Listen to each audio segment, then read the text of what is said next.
The NI has conducted searches at 10 locations in Srinagar and Bandipora and one location in Bangalore in connection with a case pertaining to certain so-called NGOs and trusts raising funds in India and abroad in the name of charitable activities and then using those funds for carrying out secessionist and separatist activities in Jammu and Kashmir. Let's go across to Pradeep Datta, who's joining us with more details. Pradeep, the agency on one hand is conducting these searches. On the other hand, there are political attacks against the agency. Mehbooba Mufti calls them a pet of the current establishment. She's slamming the crackdown on terror.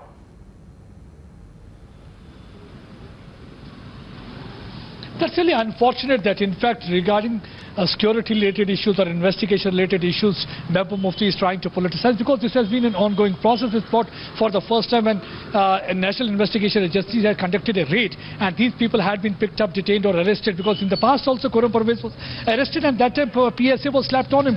That time also it was said that in the dossier that how he had become more prominent among the separatist rank, and he was using his human rights activities. Under the garb of these human rights activities, he was working for them. And now it is quite clear, because if you look at this NI investigation, that clearly reveals that raid was conducted at about 10 places, which included 8 of them in Srinagar, then in Bandipur, and 1 of them in Bangalore. Because all these charitable organizations were in fact collecting money, both at domestic level as well as also getting the funds from international level. And those funds were used for anti-India activities, secessionist activities. They were trying to foment trouble. So obviously the investigation was gone. So they have already collected enough data and evidence. They have collected documents also from their places. 10 residents, which includes that of Khurram Parvez, who is running an NGO. Then there is a Parveena Hanger, who is again running an NGO. Then Parvez Bukhari, and then one Bangalore-based organization.